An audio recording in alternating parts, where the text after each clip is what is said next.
YouTube, it is Toy Adventures here again for another special review. Today we are taking a look at something way earlier than we should be. Today we have the honor to look at the Jurassic World Battle Damage Spinosaurus. Now yes, I had to order this one off eBay, and as you can tell, the clown who sent it to me obviously doesn't ship action figures appropriately. Let's look at this. Look at this box and the abysmal condition it's in. Yeah, he's not getting a good eBay rating. This thing arrived battered and broken and with a box and did, but the figure seems to be fine.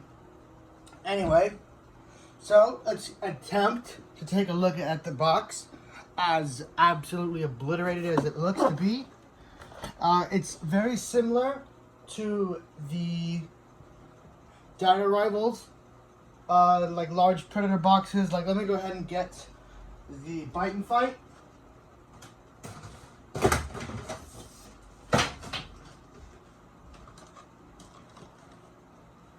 So here is how the Bite and Fight box looks. As you can tell, there are a few similarities.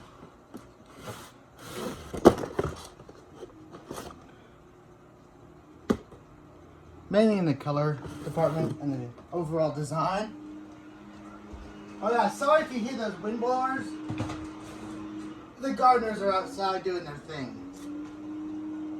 I was kind of hoping they wouldn't start until I was done, but can't have everything, right? So yeah, finally we get to take a look at this. I've been excited to get this since it was announced, because the Spinosaurus, the first run, never made it here in the US. But this one is going to make it here in the US. But of course, somehow, all these releases keep getting released in other countries first. It's mind-boggling, but it's just, you know, the way the cookie crumbles. There's nothing we can really do about it. But we got this one, so now we are going to take a look at it. Take a look at the back. It shows you its little dino damage feature right here, how its skin opens up. And you can see the guts in there and whatnot. So they really took the dino damage part to a whole new level. Because this is kind of reminiscent of, I guess, the damaged Allosaurus or the their Albertosaurus, where it has like the flesh, the bone, and then the skin. So it's a triple layer dino damage feature. You look there, you get the nice, it shows you the extreme chomping feature that the Legacy one has, and then the standard damage feature. I've seen people complain about the color scheme on this one, and I know I'm infamous for complaining about how Mattel colors the dinosaurs, but this one actually doesn't bother me. And that's mainly for the reason that Spinosaurus is an aquatic creature, so it should have a cool bluish or just aqua themed color scheme. I think this one fits it nicely. I mean, it might not be in the actual color scheme of the animal, but I think, you know, it's a good attempt. I actually like this color better than the original. I don't know. I just do. I can't explain myself. I just like it more. I guess it's because it's more eye-catching. It's more colorful, and it'll stand out a bit better on a shelf. I don't know. I have my reasons. I can't really explain them, but I have them. Anyway, getting all that aside, you get a big old Battle Damage logo right here on the side. Just another Battle Damage logo. Jurassic World right there. And yeah, let's go ahead and free her. And boom, here she is out of the box. Another Spinosaurus. I didn't think they'd actually remake this one. I thought this one would stay you know, the Legacy collection and be infamous. But no, Mattel decided that the Americans have a second chance at attaining a Spinosaur. And I'm super happy they did, because I just love whenever they add more big predators to the line. So this is a big win to me. And I don't know if you guys noticed with my other Spinosaurus, and especially in the toy movies, whenever I try and pose it, it always slumps down, the legs are really loose. This one feels a little tighter in the leg section, but it could wear off over time. I don't know. I hope they saw the complaints of it getting loose, and then it'll slump down. And hopefully they did improve upon the hips here. I wish they gave it something like the Indominus hips. Those are never slumping down. They're super firm, super sturdy, so the dinosaur will stand upright for as long as you want it to. This one, I'm just gonna enjoy it while it lasts, you know? And yes, this is going to be in the next movie. I'm actually leaving. Okay, so let's do a couple announcements right now before we get into the rest of the review. I am leaving tonight to go to Arizona. I'm going to the river over there to hang out with and camp with family. And I am bringing this. I'm bringing the Mosasaurus, and we are making a movie out there. So I'm super glad it came just in time to be a part of that. Also, there's going to be a second review today. This is not the only thing I have to review today. I'm not going to tell you what else I'm going to review, but I'm going to keep it a surprise. But I'm pretty sure that thing is also going to be in the next movie. So, you know, stay tuned. Anyway, before I forget what to say again, let's go ahead and get on with the review. So, battle damage. And there is no beating around the bush. Boom, look at that. A whole, and it's, just so you guys know, I thought this was going to be like a really hard skin cover. This is really super soft, rubbery material. Super bendable and flimsy, and so it does feel like skin. I wish they made the whole dinosaur out of this and just had like a hard underframe, because this would count as real feel. But it's okay, I'm not tripping. And then you get the second layer. And when you press this button, it doesn't actually affect the bones. You have to have something open that. And then when you press the button, let me get a nice zoom in right there on the wound. Please don't demonetize me for this.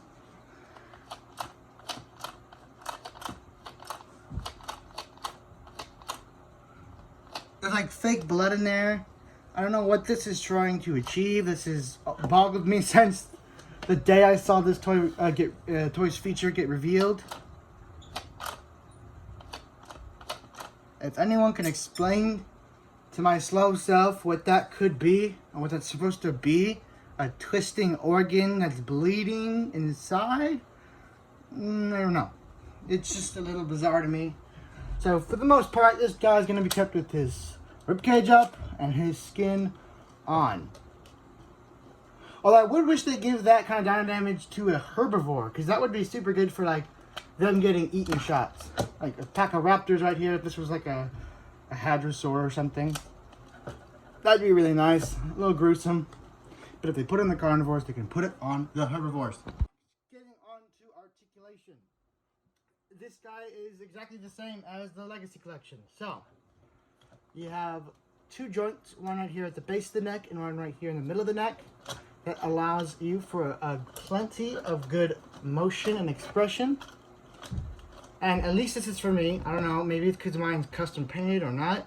But the button on the neck for mine is super nice and easy to use, while the one on mine is a lot more stiff and rigid. So here's a good look at all the teeth detail.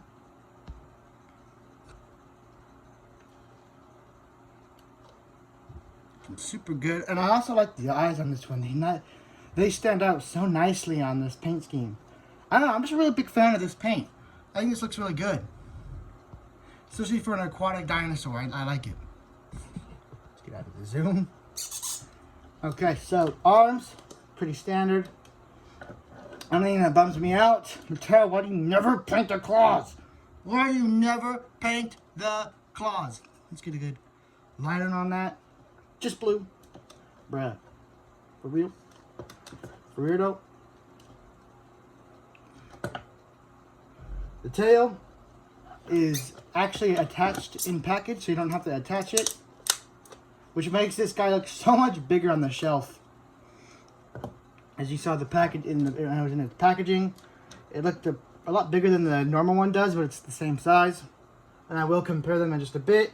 The action feature is controlled right here at the end of the sail. This little section right here is the button.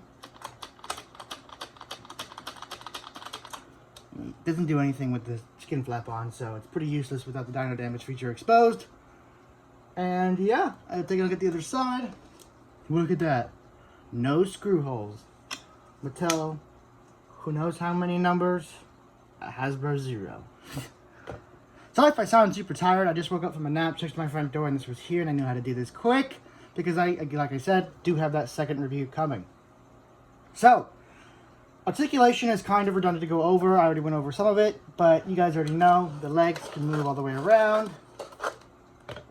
The arms can as well. I just showed that on the other side. And now let's get on to scaling. How does this Spinosaurus scale in with the rest of the line? So, first for scale, we're going to start with humans. Here he is compared to Owen. Look at the kiwi. So here's the human, getting a little bigger. Here's something that he kind of reminds me of, in at least the color scheme way. Here is the Destructosaurus Velociraptor. Another new acquisition. I was going to do a review on him, but I thought he's too old. And then his head broke off. But I fixed it using an ingenious idea. A little screw. Come on, I want to show people my ingenuity camera. It's a little screw built into the head.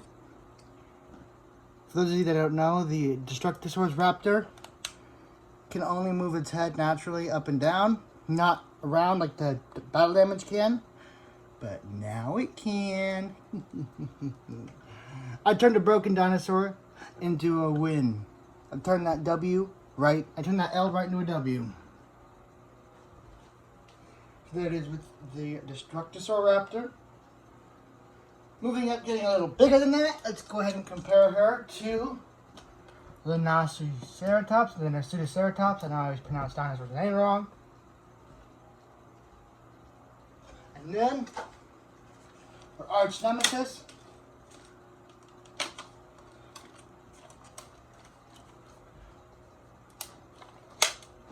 the bull T-Rex. Well, mine is a bull T-Rex.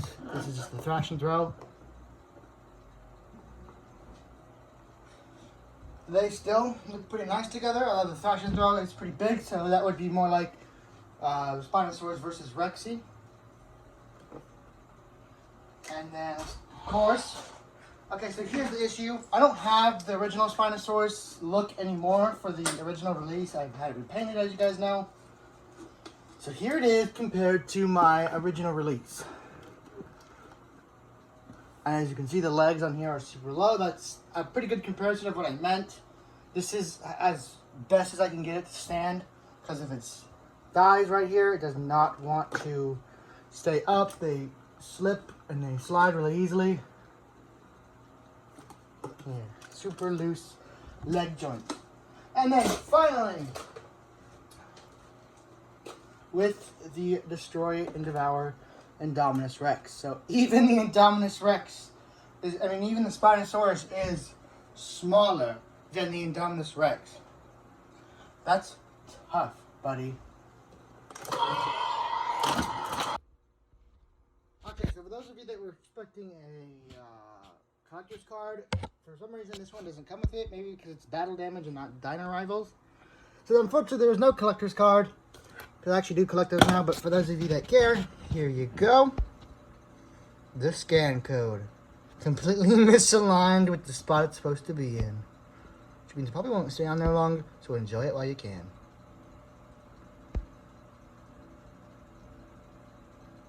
Anyway, guys, that's pretty much it I have to say about the Spinosaurus. Well, if you guys didn't know, my Denver toy movie that I told you guys a million times that I'd be making is up. It is the video right after this one. Go ahead and check that out for sure. And yeah, stay tuned for the second review that's coming today. Again, I'm not going to say what it is, but you guys will be happy to see it. At least I hope you are. And yeah, be excited for that Mosasaurus movie coming in. Plenty of underwater shots. Now this is all saying, I know I want to say it's guaranteed that it's happening, but again, guys, the water there could be way too cold to film. But, I mean, if you guys want to stay updated on it, because I will keep you guys updated, but you guys have to follow my Instagram. It is toyadventures_. I should have it in the description. I don't know if I can put links to an Instagram page, but I'll have my name. Go and follow me there, and I'll keep you guys updated on all the movie status, review status, get to see my cool photography and whatnot. And yeah, that's pretty much it for this review. Guys, thank you so much for watching, and I'll see you guys next time. This is Toy Adventures, signing out. Have a great day, everyone.